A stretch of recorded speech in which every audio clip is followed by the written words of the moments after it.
I wish I could go on vacation now, but here's the thing.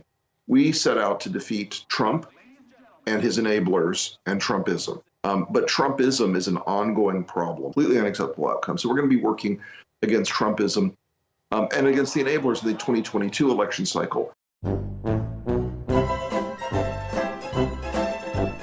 The Lincoln Project is imploding in on itself as it collapses amid the sexual misconduct allegations levied against one of its co-founders. But apparently, it gets a lot worse. So much information now is coming out about scandal after scandal of the Lincoln Project. Now, for those of you wondering, the Lincoln Project is a conservative, right-wing, never-Trumper group, essentially. They are the conservative version of the liberals. They hated Donald Trump. They hated populism. And so the Lincoln Project was created to mock Trump supporters, and essentially get paid by Democrats to create propaganda. Now, while these people call themselves conservative, I call them cuckservative.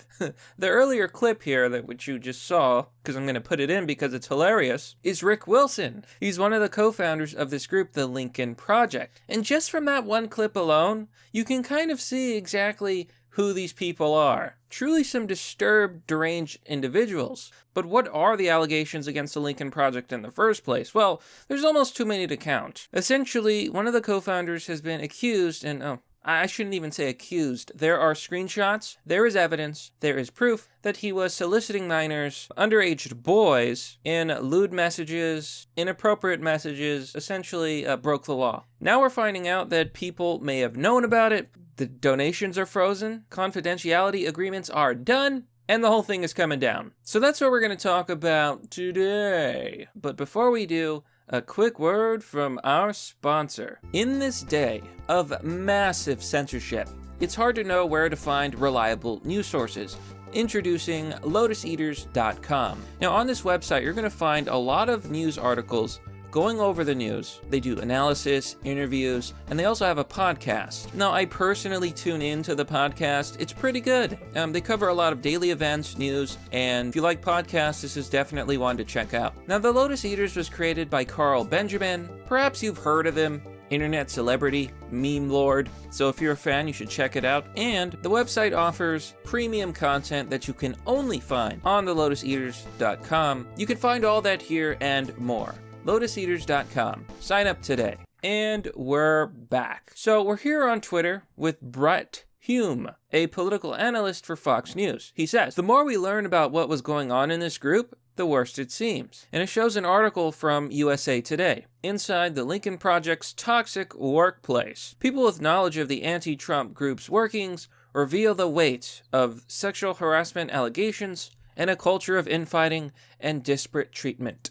Now, I think there's this common problem you see on the anti-Trump conservative right. These aren't real conservatives. These are not real right-wingers. They are neo-conservatives. Basically, they're just liberals calling themselves conservatives, and they don't actually support true conservatism. Now, they claim that they are the true conservatives. I don't think so. These are people who would stab you in the back if it would get them money and fame, which is exactly what the Lincoln Project was. They produce these ridiculous videos, hilarious sometimes. Do you remember that clip, Regeneron? And then the Lincoln Project made a parody of it that was like Vaporwave, 80s, 70s, I don't know the time period. Everybody loved that video. It was supposed to be an anti-Trump video, but actually, everyone thought it was hilarious. No, I wasn't feeling so hot.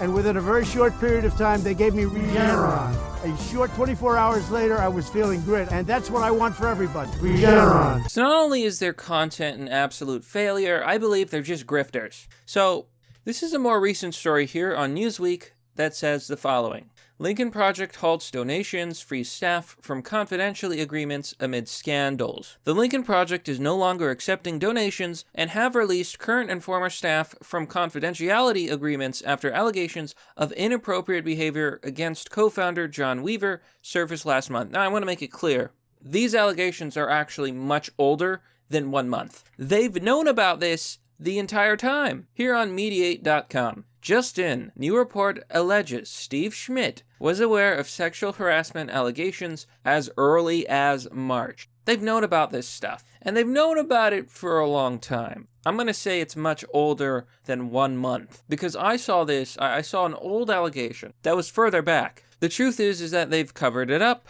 They've refused to acknowledge it. Here it even says, and it backs up my observation here, there have been multiple reports that leadership has known about Weaver's impropriety for months. Weaver has been accused of asking numerous younger men, some of these men were minors below the age of consent, for sexual favors in exchange for professional advancement, and he has admitted to his inappropriate communications while saying he believed they were consensual at the time. I don't even know how to quantify that. Well, sir, at the time, she said no. But I thought no meant yes. I will admit that is a problem with women, like what they say and what they actually want and what they do. Well, it's never consistent, let's just put it that way, but that's besides the point. This guy knew he was doing wrong. At least some of this, I mean, basically he just seems like a massive pervert, but he really should not have been creeping on minors. I don't see how you can excuse that. So Schmidt stepped down from the organization on Friday, over the Weaver scandal, but denied having any knowledge of his colleagues' misconduct. However, the 19th claims that Schmidt and co-founder Reed Gallen were among the members of the group's leadership who've known about Weaver's allegation for almost a year. Oh, nail in the coffin. They're done. Shut it down. Put them in jail. Okay, I'm joking there when I say put them in jail, but shut it down. Everyone who is involved in this anti-Trump group should be disembarred or whatever. Take them out. Get rid of them. They're no good. Dirty grifters to begin with. And I'm just laughing. I find it hilarious that they're falling apart. We have more minors. Oh, a second. Oh, look at here on the Daily Mail. Second minor accuses Lincoln Project's John Weaver of sexual harassment. New victim comes forward to join boy, 14 and 20. Other men who claim that anti-Trump PACs co-founders solicited sex in exchange for career advice. Wow. Career advice. Not even like, I'm going to hook you up with a job. I'm going to bribe you. You're going to get something out of it. No, I'm going to give you advice. It's probably why they came out and confessed. He didn't even offer a new car. Dude, I hope you guys know that I'm half joking with some of my statements, right? Because it's funny.